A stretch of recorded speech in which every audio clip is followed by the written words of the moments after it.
Hi and welcome back to my channel. It was so nice to take a break for Christmas and I hope you all enjoyed a delightful holiday season, but it feels good to be settling back into routine and into producing these Music with Mara videos. As you'll notice, I have a new background. We moved over the holiday break and so we're in a different apartment. We've been setting up a nursery for baby boy. We're about a month out from the due date, so I'll be putting up little pictures and videos as the nursery comes together. But for now, we'll go ahead and dive into our next music therapy and early childhood development series video. Today we'll be focusing on music therapy and preschoolers. And for those of you who are new to my channel, if you're unfamiliar with music therapy, my shorthand definition for you is when a music therapist uses music to help clients reach non-musical goals. But for a full and more proper definition, I'll go ahead and show the definition from the American Music Therapy Association here on the screen for you. As you can tell from the definition, none of these videos are music therapy. Even though I am a board certified music therapist, the purpose of the videos is to teach the benefits of music therapy for specific populations or age groups or people groups, and then to give examples of the music therapy techniques that can be incorporated into the homes, the schools, the lives of those who are either in the population that we're discussing or caring for that population. So each video also reviews the research behind how and why music is so impactful for that population. Today's video, as I mentioned earlier, will be focused on music therapy and preschool aged children. And you can check out my channel for videos starting with music therapy and pregnancy, then birth, the NICU, and early childhood development, newborns, toddlers, and infants for more personalized advice on how to best use music therapy practices with a preschooler that's in your life. You can always book one of my consultation sessions online on my website, which will be linked below. So real quick before we dive into the topic of music therapy and preschoolers, let's look at the definition of the age group for preschoolers. So for preschool age, I'll be referring to children ages 4 and 5. In the last video, we reviewed toddler age, so we did that as the first birthday all the way up to the 4th birthday. So this will be from 4th birthday up to the day of their 6th birthday. So whether or not the child is attending preschool, no school, kindergarten, I'll just be using the term preschool to address that age group. Remembering the definition of music therapy is a way to help clients reach non-musical goals. I will start by listing the developmental milestones that preschool age children are expected to reach, and we'll use those as their non-musical goals. And then I'll address the various ways that music and music therapy techniques can be used to help children reach those developmental goals. As you can see here, the goals for 4-year-olds include singing songs, hopping or skipping on one foot, catching and throwing a ball overhand, walking down the stairs, drawing people with at least 3 separate body parts, building a block tower using at least 10 blocks, understanding the difference between fantasy and reality, drawing circles, drawing squares, dressing themselves, fastening large buttons independently, and pulling up zippers. And for 5-year-old children, they are expected to jump rope, walk backward, balance on one foot for at least 5 seconds, use scissors, tie a shoe, draw triangles and diamonds, draw people, this time with at least 6 separate body parts, know their own address and phone number, recite the alphabet, write their first name, help with chores, and to start losing their baby teeth. According to the CDC, during this preschool stage, children should be able to ride a tricycle as well, to use their safety scissors, to notice the difference between boys and girls, and to help dress or undress themselves, should start playing with other children, recall parts of a story, and sing songs. And according to one other source, 4 to 5 years old children should express many emotions, be making new friends, and playing make-believe games. Preschoolers also enjoy numbers, telling stories, and physical activities. You'll notice that these developmental milestones for preschoolers fall across a wide scope of physical, social, emotional, behavioral, cognitive, and language skills. Often preschool-age children will be receiving a few hours of schooling weekly to focus on those developmental milestones and reaching them in a timely manner. But I will spend the rest of the video teaching you ways to come alongside those school activities and to make good use of the time at home to also help your 4 or 5-year-old developmentally through music. One study in Australia examined the effects of musical activities in the home on 4 and 5-year-olds, and they found the frequency of shared home activities to have a small significant partial association with measures of children's vocabulary, numeracy, attentional and emotional regulation, and pro-social skills. We then included both book reading and shared home music activities in the same models and found that the frequency of shared home activities maintained small partial associations with measures of pro-social skills, attentional regulation, and numeracy. A study looking at social development in preschool-age children found quantitative results showed that the children improved in 9 out of 12 social skills. Qualitative results show that the improvement was evident also in the home environment and the kindergarten environment. Another study specifically investigated the link between improvisational music activities and social development in children, stating the ability of music to provide repetition, structure, incentive to participate, and opportunities for successful participation make it an ideal tool to be used in the development of social skills. And the musical interaction is also a social interaction where turn-taking, modeling, repetition, and sensitivity to others' responses can all be encouraged, thereby promoting the child's social competency. For one child in that particular study, the researchers noted by participating in the didactic improvisation, Sam was developing social skills such as sharing, waiting, listening, turn-taking, and leading. The musical interactions that occurred with the music therapist during the improvisations gave Sam the opportunity to develop skills in responding to others and using nonverbal communication. This led to an increase in his ability to be a successful participant in the group and to interact with the group members in musical and other situations within the center.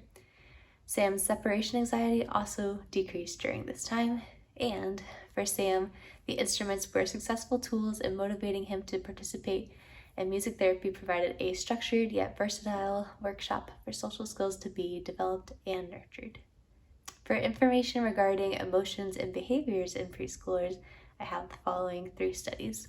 The first used music therapy sessions to address certain problem behaviors with 3 children. The study found that music therapy decreased problem behaviors and increased alternative behaviors for participants 1 and 2. For participant 3, who exhibited few challenging behaviors during baseline, music therapy had less of a therapeutic effect. Maintenance probes revealed that the music therapy gains continued at least 3 weeks after intervention. Results support those of previous studies demonstrating the effectiveness of music therapy targeted at specific social, communicative, and behavioral skills. The second study examined attentive and participative behaviors for groups of children receiving music sessions and just play sessions. The results revealed that attentive behavior was significantly higher during music-based sessions. Mean scores for the remaining group participation behaviors were higher in the music condition, but these differences were not statistically significant. A third study found that joint music making among 4-year-old children increases subsequent spontaneous, cooperative, and helpful behavior relative to a carefully matched control condition with the same level of social and linguistic interaction but no music.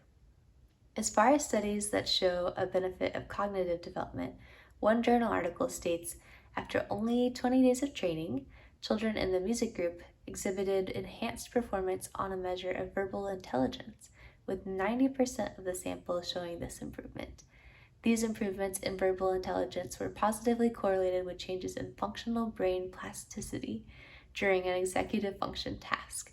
Our findings demonstrate that a transfer of high-level cognitive skill is possible in early childhood. Another study compared 2 groups of preschoolers, one receiving music lessons and then the other group that did not. And the results showed significant IQ increase in participants receiving music lessons, specifically on the TSB verbal reasoning and short-term memory subs test. My favorite study gave preschoolers sets of objects that differed in color, shape, and in function. Half of the children simply played with the objects, the other half observed an adult teaching them the function of some of the objects before leaving them to play with all the objects. And at the end of playtime, all of the children were instructed to sort the objects in their appropriate boxes when done. The goal was to see whether children would sort the objects by salient perceptual property, color or shape, or by function. And they found that the children who were taught functions of objects by adults were the only ones that sorted the toys by function. The other children sorted them by color or by shape. The researchers concluded that identical evidence is construed differently when children believe that it has been produced for their benefit. The researchers used this evidence to explain that an abundance of child-directed language during social interaction, playing counting games while stacking blocks, putting into words what a classroom pet can do, why somebody looks sad, exploring together what happens when objects collide, engaging in imitative play, and categorization or sorting games.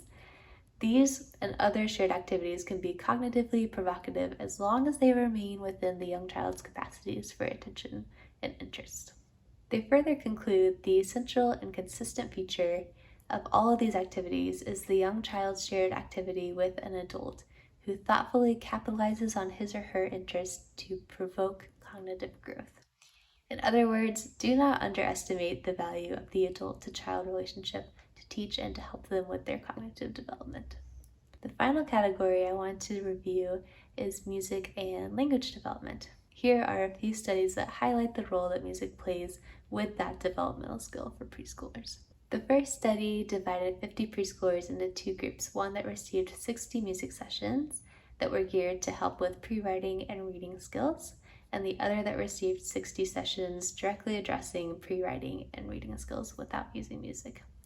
Overall, results demonstrated that music sessions significantly enhanced both groups' abilities to learn pre-writing and print concepts. A second study divided 40 preschoolers into a group that received music and phonological skills in a program, and a second group that was in a sports program at the same time. Comparing the pre and post tests of both groups, the researchers found that children in the phonological skills group and the music group showed significant increases in the phonological awareness from pre to post tests. A quote from my favorite source again says, "Language and literacy skills are also fostered at this age by the adult's varied use of vocabulary and interaction with the child, as well as by extending conversation on a single topic rather than frequently switching topics, asking open-ended questions of the child, and initiating conversation related to the child's experiences and interests." One more aspect of development I wanted to review that does not fall into the categories of physical, cognitive, emotional, behavioral, etc., is the importance of the caregiver role in the development of preschoolers. One article states, "Parents play many different roles in the lives of their children, including teacher, playmate, disciplinarian, caregiver, and attachment figure. Of all of these roles, their role as an attachment figure is one of the most important in predicting the child's later social and emotional outcome. And attachment is one specific and circumscribed aspect of the relationship between a child and a caregiver that is involved in making the child safe, secure, and protected. Attachment is where the child uses the primary caregiver as a secure base from which to explore, and when necessary, as a haven of safety and a source of comfort." The author also distinguishes bonding has not been shown to predict any aspect of the child outcome, whereas attachment is a powerful predictor of the child's later social and emotional outcome. So hopefully that encourages those of you who are primary caregivers in the lives of preschoolers. Not only are you able to use certain tools to help your preschooler develop, even your connection and your attachment with your little one is assisting them as they learn to navigate the world around them. If you get to the end of the day or the week and you're not really sure that you used your time with your preschooler to help them reach any developmental goals, then just remind yourself that them being around you and growing an attachment helps them develop in powerful ways that we're still discovering. Okay, one last thought before I dive into some music therapy practices. I stumbled across a quote that says, "It is less important that all fields of research, practice, and policy adhere to the exact same categorizations, and more important that all conduct their work in a way that is cognizant and inclusive of all the elements that contribute to child development and early learning, and that all fields recognize they are interactive and mutually reinforcing rather than hierarchical." So I hope that helps as well. And if you want a summary of that, don't feel like you need to focus on one category at a time and get them perfected. Know that any growth in any category is assisting growth in the other categories as well. So finally, the good part. When I worked with preschoolers, I used the song Hokey Pokey often as a fun way to learn body parts and to practice different fine and gross motor skills to help them with physical development. You can pair that activity with having your preschooler draw a family portrait or a picture of them playing with friends, so they are connecting the body parts they've learned in that song and incorporating those into pictures of humans. The Farmer in the Dell is another popular favorite. It encourages memorization and language development. Again, depending on how comfortable or confident you are musically, you can create your own verses to the song. You can also sing most of a line and leave a few words out for your preschooler to fill in the blanks. I loved using 5 green speckled frogs or 1, 2, buckle my shoe to help preschool children practice counting and numbers. One activity my mom used frequently with my siblings and I goes, "As I draw this magic circle on your back, someone will be sure to dot it with a D-O-T, and dot goes he or she." It's a very simple activity. I mostly remember it from long car rides when we were stuck in traffic, but one child leans forward and mom would say the rhyme and draw a circle on their back with her finger, and then she or another sibling nearby would tap your back with a finger. And the competition of the game is to quickly guess who tapped you and what finger they used. But with this activity, you can entertain your preschooler during a potentially boring situation, and you can also have them take turns, which is another skill they need to develop, and to practice drawing circles or other shapes with their fingers, and then to communicate who they suppose tapped them on their back and which finger they used. Other great songs for this age group include Open Shut Them, Rain Rain Go Away, and obviously the alphabet song. Another pointer I wanted to add from my days of working with preschoolers is that a lot of younger children are still learning how to self-regulate and have high levels of sensory needs. One thing you learn as a music therapist is how to calm clients by offering sensory input with a calming song and some light touch. So you can pick a song that is familiar to your preschooler, one that they enjoy, and you want to slow it down and sing it gently while applying light pressure to the tops of their heads and slowly, rhythmically making your way down their neck, their shoulders, arms, torso, and legs. Often you'll do this while they are sitting near you or sitting in your lap. I've also had preschoolers that benefit from being wrapped up in a heavy blanket or wearing a weighted jacket during this practice. If you have further questions about any of these practices, or if you want personalized advice, don't forget to comment below or to set up a session with me online. I also highly recommend finding a music therapist in your area that offers group or individualized sessions for preschoolers so that your child can benefit from those directly. And the music therapist can teach you how to incorporate what your child learns in the sessions throughout other settings of their life. But in the meantime, I hope this video was helpful. Please comment below if you learned something new or if you try one of the practices and you want to share the results, because I would love to hear from you. Don't forget to like and subscribe. And until next time, thanks for enjoying Music with More.